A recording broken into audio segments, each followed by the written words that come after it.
disruption of an operation by the enemy. In simple terms, destroying a vision. Destroying a vision. That's sabotage.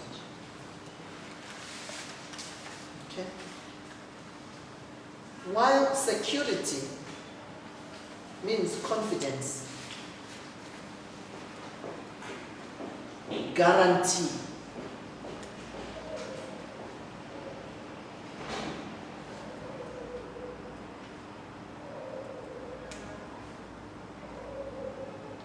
so in this chapter we want to look at my emotional state. Do I have emotional security? Or do I have negative feelings that will sabotage my effective leadership? Or do I have insecurity? Emotional, I'm still defining words so that when we are now read, we are all on the same page. Emotional security means the state of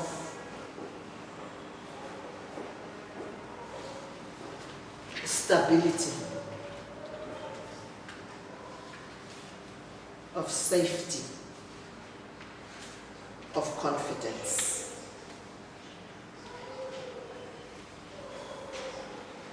Whereas emotional insecurity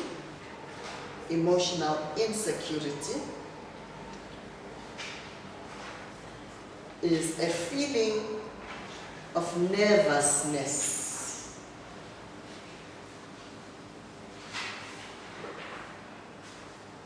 uneasiness,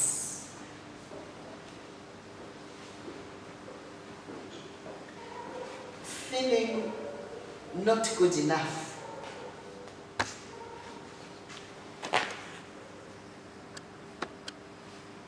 lack of confidence, self-doubt,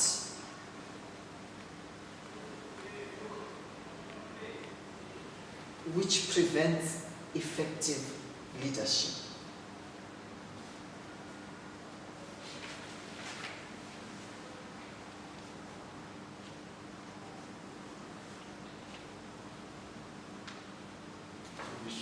Which prevents effective leadership. So, this is the meat of the matter. This is the reason why people do things for God or don't do things for God. Why people will start a home church or will not start a home church. Because people will be feeling emotionally insecure, and in the process, they sabotage their leadership. Or they destroy their leadership. They destroy the vision of what God wanted of their lives for them to be effective leaders. Okay, so if I've explained those words, I've got to read quickly now. Security or sabotage. You can't have both. You either are emotionally secure. If you're not emotionally secure, you'll sabotage your ministry. You'll sabotage your leadership abilities. So this chapter seeks to strengthen you to be an emotionally secure person. Somebody who is confident in who they are in Christ Jesus. We together? Okay. So, I'm reading. How emotional insecurity prevents effective leadership.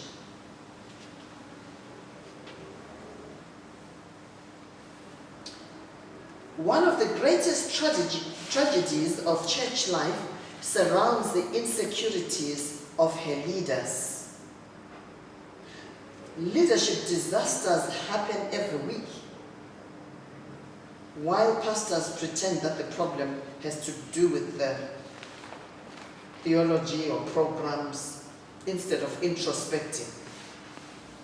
Instead of asking God to work on us, we blame other things.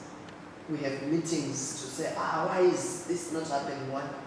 It's because of the emotional insecurity that many Christians have, where they will not reach out and win a soul, but they will not face up to the truth of the problem. That's why the church is not growing.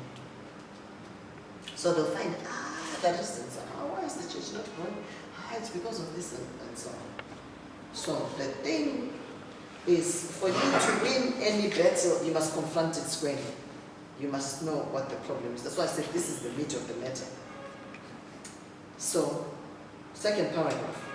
The fact of the matter is, the reason for many unresolved problems within a church is the emotional insecurity of the leaders. Not just the pastor, but of the leaders that he is training. The symptoms of insecurity show up in a variety of ways. The leader fails to confront a situation, like I've just given. He'll give excuses. He may lack a moral backbone. He may get defensive when others disagree with him. This is talking about you and me. When you're emotionally insecure, you may withdraw from a leadership function. Next, he may lack the character to stand up when he isn't liked. If you have emotional insecurity, not everybody in the church will necessarily like you. I'm not saying it's right for people to not like you, but this is my attitude. If they don't like me, it's not my problem. It is their problem. They are the ones with the problem. I don't have a problem. I don't know what the problem is. So I won't make it their problem, my problem. But I hope you can see it is because I'm emotionally secure.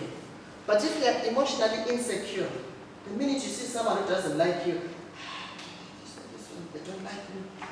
No, they didn't talk to me because they don't like me. You're preoccupied with nothing.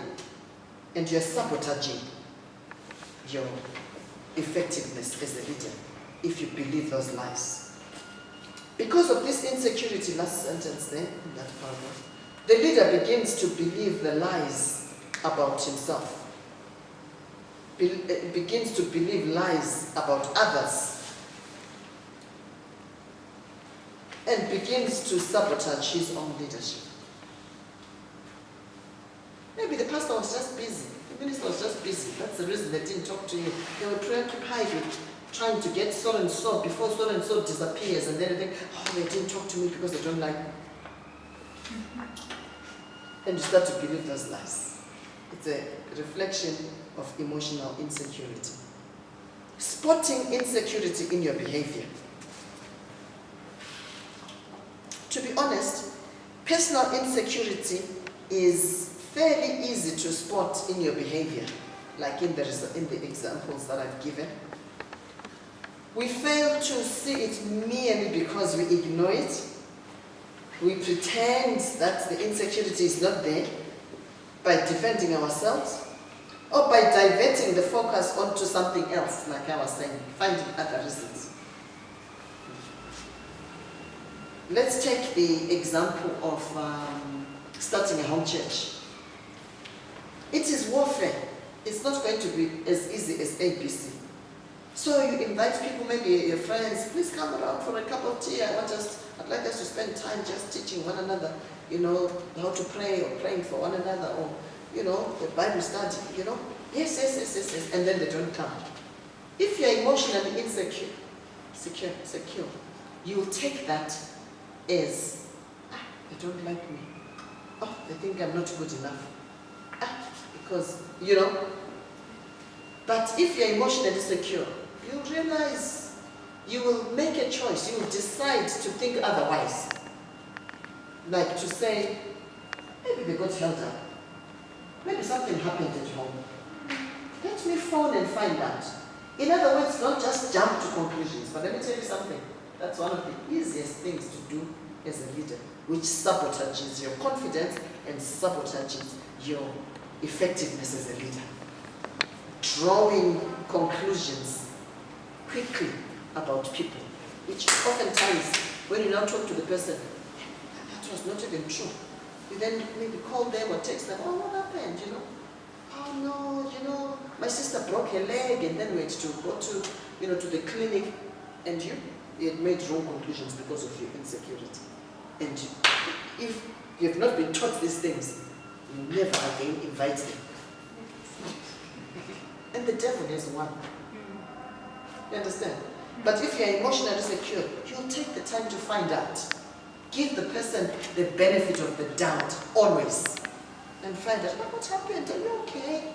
Not what happened is, oh, why didn't you come? Like accusing, because now you're angry, you're upset, you're frustrated. That's not, no. It's a choice. Christianity is a choice. So there's no need to be angry about it. They're not at your level. They're not where you are. You are the one who's trying to bring them where you are. So you have to be patient with them. I noticed your family didn't come. Oh, sharp. What happened? You're gentle with them. And then hear their story. If it's just a lie, again you realize it's not your problem. They are the ones that have a problem. And your role is to lift them from that place where they have a problem to that place where you are. So, but it takes a lot of security in a leader. So this is where many leaders fail. Right here.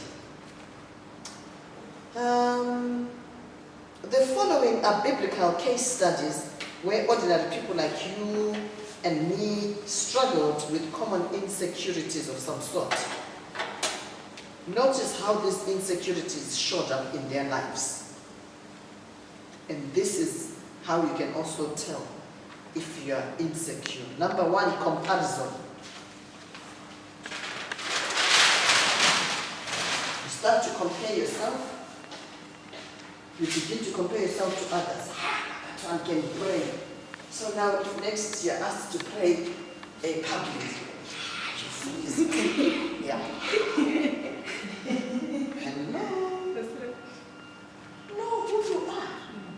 I'm a child of the Most High. Praying is not a show. It's not a display. Praying is me opening my mouth, talking to my God.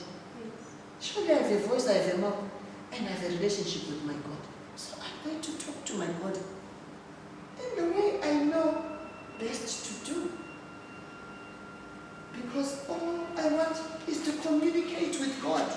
Not to be a show-off, to say, no, I pray better than that one. You understand?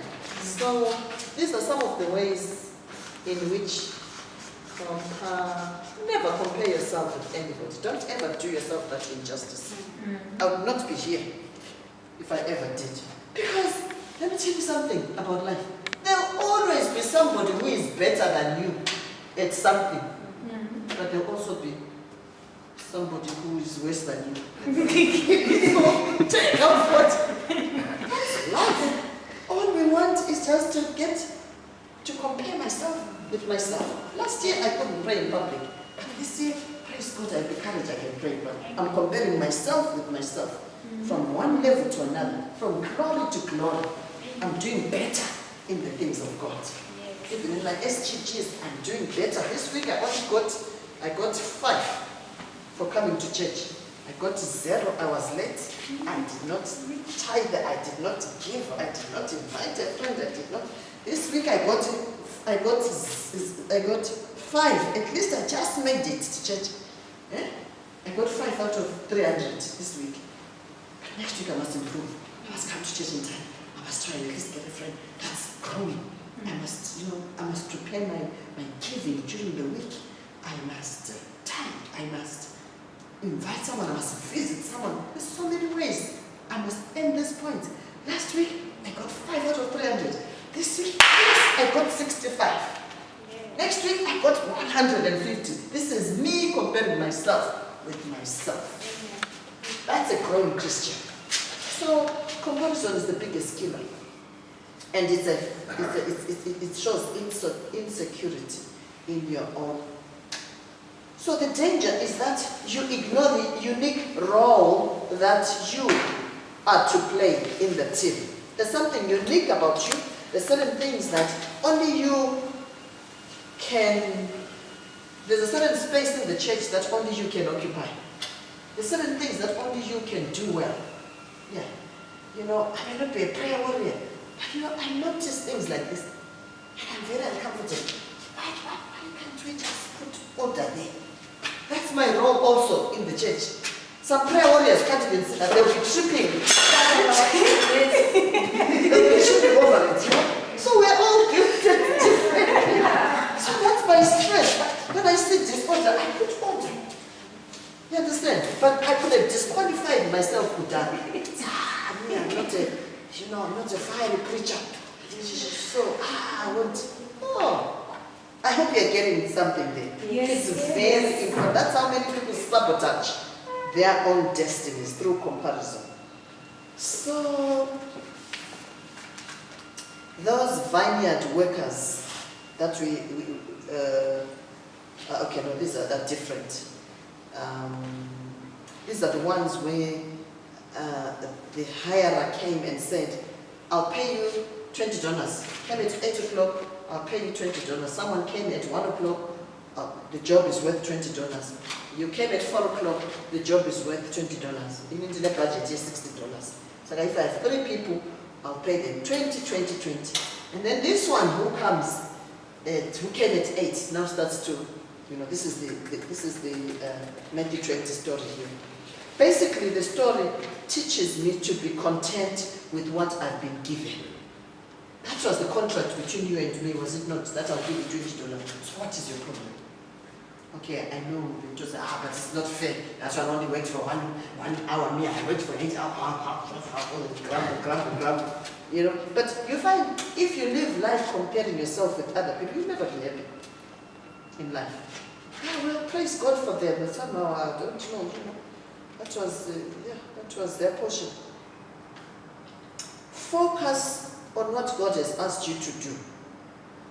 Do not lose sight of your own mandate. In short, that's how I would summarize what we're saying here.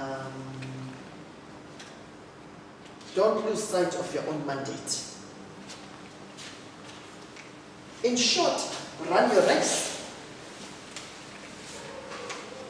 That's how I'd put it. Run your race. Where are you now?